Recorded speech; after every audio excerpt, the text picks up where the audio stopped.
இன்னைக்கு நம்ம இந்த வீடியோல என்ன பார்க்க போறோம் அப்படிங்கிறதுக்கு முன்னாடி எல்லாருமே எல்லாத்துக்குமே இந்த ஒரு சிச்சுவேஷன் கண்டிப்பா அமையக்கு வாய்ப்பு இருக்கு. அந்த ஒரு சிச்சுவேஷன் என்னன்னா, எனக்கு வந்து ஒரு ஏஜ் 20 ஆயிடுச்சு. 20 ஆக போகுது. இப்போதான் நான் டீனேஜ் முடிச்சு நான் அப்படியே 20க்கு வர போறேன். ஸோ அந்த 20க்கு வரும்போது என்னென்ன ஃபேஸ் பண்ணுவாங்க, என்னென்ன ஃபேஸ் பண்ணியிருப்பாங்க, அப்புறம் அதாவது என்னோட என்னோட பாயிண்ட் ஆஃப் வியூலேருந்து என்னென்ன ஃபேஸ் பண்ணியிருப்பாங்க ஆக்சுவலாக அந்த அதுக்கு முன்னாடி இந்த சீனியர்ஸ்லாம் இருப்பாங்க அவங்களாம் என்ன ஃபேஸ் பண்ணியிருப்பாங்க அப்படிங்கிறத கேட்டேன். அதே டைமில் இப்போ நான் என்ன ஃபேஸ் பண்ணிருக்கேன் அது அப்படிங்கிறதையும் நான் மைண்டில் வச்சுட்டு எனக்கு அப்புறம் வர என்னோட சிப்ளிங்ஸ் இருப்பாங்க அவங்களுக்கெல்லாம் சேர்த்து இல்லைனா என் ஜூனியர்ஸ் இந்த மாதிரி வச்சுக்கோவேன். நான் சீனியரான்னு நான் சொல்கிற மாதிரி ஆயிடுச்சு. இது நான் அன்எக்ஸ்பெக்டட் தான். சரி ஓகே சொல்லாமல் என்னென்னு சொல்கிற வந்தேன்னா, இப்போது எல்லா வீட்லேயும் வந்து ஒரு ஒரு குறிப்பிட்ட ஏஜ்க்கு அப்புறம் வந்து என்னென்னா அப்படிங்கிற மாதிரி கேள்வி கேட்க ஆரம்பிப்பாங்க. ஸோ அதே மாதிரி தான் எங்கள் வீட்டில் கேள்வி கேட்க ஆரம்பித்தாங்க. என்னென்னா இப்போ எனக்கு காலேஜ் முடிக்கிறதுக்கு இன்னும் 1 வருஷம் பாக்கி இருக்குது. ஓகேவா, இன்னும் இந்த 1 வருஷம் கழிச்சு அதுக்குள்ளே நான் வச்சுருக்க அரிய பேப்பர்லாம் க்ளியர் பண்ணணும். அதே டைமில் நான் அங்கே இருக்கிற பிளேஸ்மெண்ட்டு ஸ்டார்ட் ஆகும். பிளேஸ்மெண்ட் முடிஞ்சதுக்கப்புறம் எனக்கு என்ன நடக்க போகுது அப்படிங்கிறது தெரியல.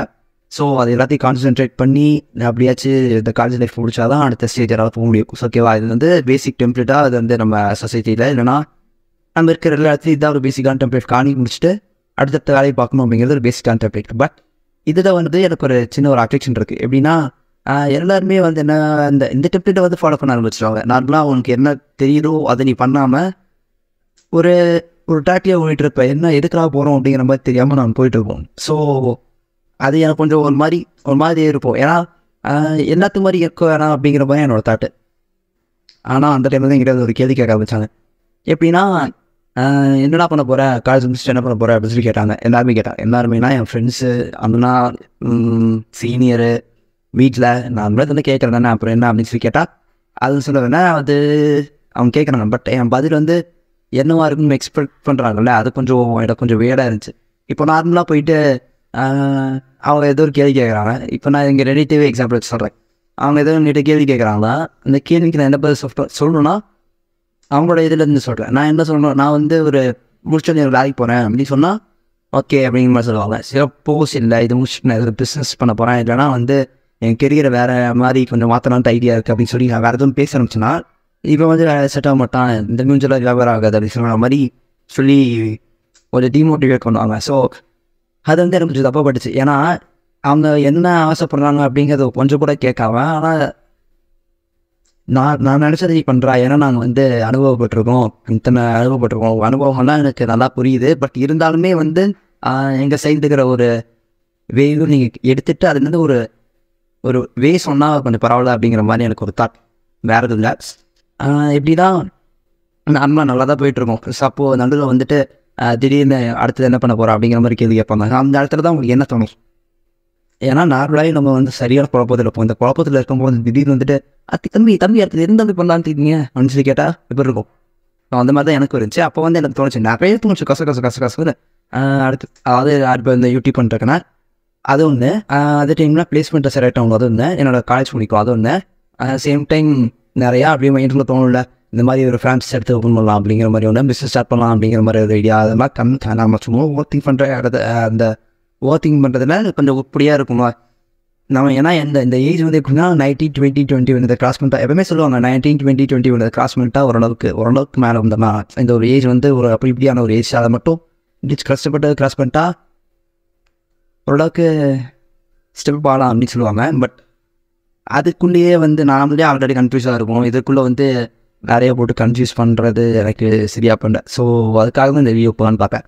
எப்படின்னா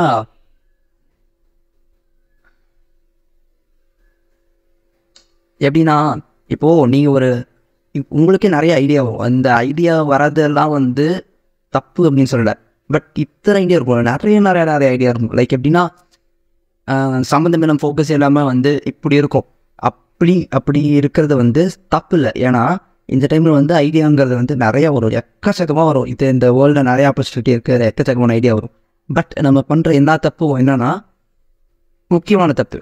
இப்போது நான் ரீசெண்டாக ஒரு இன்டர்வியூவில் பார்த்தேன், அதை நீட்டாக பேசியிருந்தாங்க. ஸோ அதை வந்து நான் ஒரு இன்ஸ்பயர்டாக எடுத்து தான் இப்போ நான் சொல்லிட்டுருக்கேன். எப்படின்னா இப்போது ஒரு சிலை இருக்குதுன்னு வச்சுக்கோங்க. அந்த சிலைக்கு வந்து என்ன வேணும்? அங்கே இருக்கிற இப்போ ஒரு சிலை இருக்குன்னா அதோட தலை நல்லா இருக்கணும், கால் நல்லா இருக்கணும். இப்போ பாடி பார்ட்ஸ் எல்லாமே பர்ஃபெக்டாக இருந்தால் தான் அது ஒரு கம்ப்ளீட் சிலையாக இருக்கும்.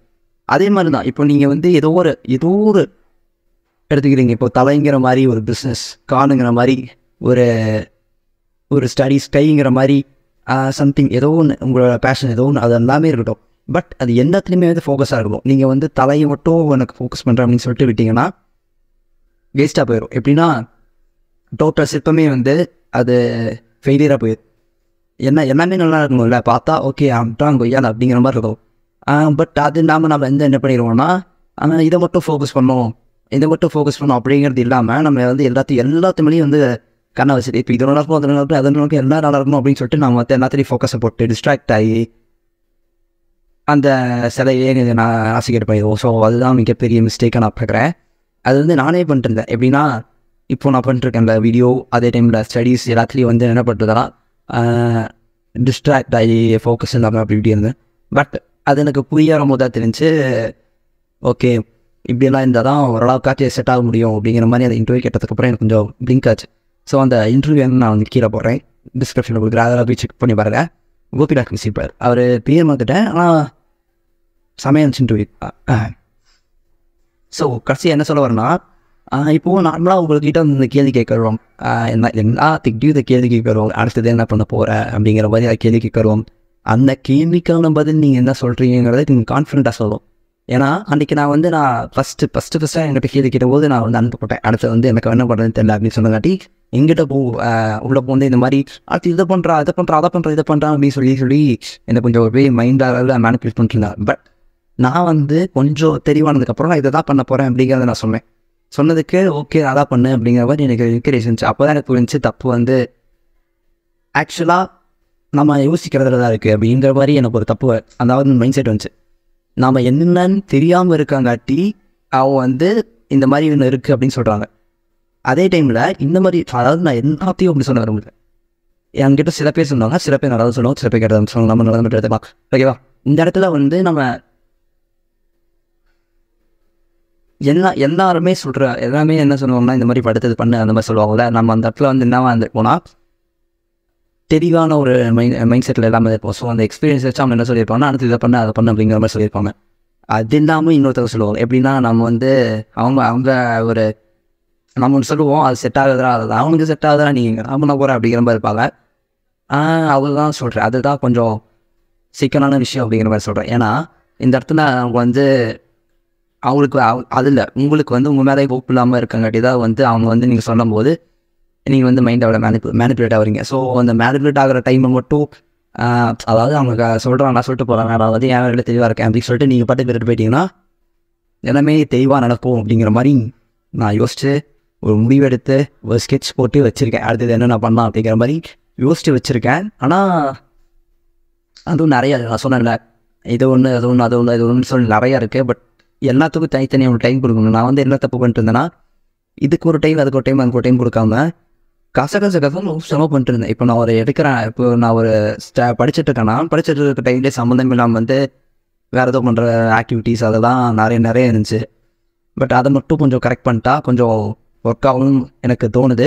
இதை நான் யாருக்கும் சொல்லிக்கிறேன், எனக்கு நானே சொல்லிக்கிறேன். அதே டைமில் வந்து எனக்கு ஜூனியர்ஸ் இருப்பாங்க, இல்லைன்னா எனக்கு எப்படி சொல்கிறது இல்லை. ஆனால் இது வந்து நான் சொல்லணும்னு ஆசைப்பட்றேன்.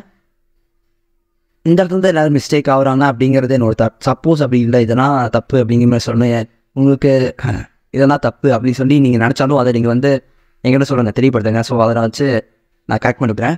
அதே டைமில் இதில் இப்படியும் பண்ணலாம், வேறு மாதிரி பண்ணலாம், நீ சொல்கிறதுல கொஞ்சம் கரெக்ட் இருக்குது, அதே டைமில் கொஞ்சம் மிஸ்டேக் இருக்குது. அப்படி இருந்தாலும் நீங்கள் அதை கமெண்ட்டில் சொல்லுங்கள். நான் வந்து அதை பார்த்து படித்து கொஞ்சோண்டு நான் அப்படியே கேதர் பண்ணி நான் வந்து என்ன பண்ணலாம் அப்படிங்கிற மாதிரி நான் மைண்டில் முடிவு எடுத்துக்கிறேன். ஸோ இந்த கமெண்ட் பண்ணிங்கன்னா அது வந்து பார்க்குறவங்களுக்கும் ஒரு யூஸாக இருக்கும். ஸோ வேறு இது இல்லை, நான் 19 இந்த ஜூலை 19 வந்துச்சுன்னா என்னோட டீனேஜ் முடிஞ்சிடும். 19 முடிஞ்சிடும். இதுக்கப்புறம் 20 ஆரம்பிச்சு இன்னும் ஒரு வருஷம் அந்த சொன்னாங்க 19, 20, 20 இதெல்லாம் மட்டும் கொஞ்சம் கரெக்டாக எழுதிட்டோம்னா பிரச்சனை இல்லை அப்படிங்கிற மாதிரி சொல்லி கேள்விப்பட்டிருக்கேன். அனுபவசாரி சொல்லி கேள்விப்பட்டிருக்கேன். நிறையா புக்ஸ்லேயும் கேட்டிருக்கேன், குக்கே ஃபோனில் கேட்டேன், அதனால தான் பேசிகிட்டு இருக்கேன். சரி ஓகேவா? அதுதான் சொன்னான்ட்டு வந்தேன். இந்த 21 ஏஜ் வரைக்கும் நம்ம கரெக்டாக மட்டும் போயிட்டா ஒழிச்சிரா ராசா அப்படின்னு சொல்லிட்டு நம்ம வந்து கொஞ்சம் ஃபோக்கஸாக மட்டும் இருந்தால் போதும், நம்ம லைஃப் அது பாட்டு கொண்டு போயிருக்கோம். ஸோ இது இல்லாமல் நிறைய பேர் கேட்பாங்க, இதை முடிச்சுட்டு ஜாப்க்கு என்னென்ன ஆக்சுவலாக பண்ணலான்னு இருக்கேன் அப்படின்னு சொல்லி நீங்கள் கேட்டாலும் அதுக்கு நான் வந்துட்டு ஆக்சுவலாக ஒரு பிளான் கொஞ்சம் பெருசாக வச்சுருக்கேன். ஸோ அதை வந்து நான் இந்த நெக்ஸ்ட் வீடியோவில் இல்லைன்னா அடுத்த வர வீடியோவில் எப்பயாச்சும் கண்டிப்பாக உங்ககிட்ட நான் சொல்லி தெரியப்படுத்துகிறேன். ஸோ அது வரைக்கும் ஐ ஃப்ரம் டி.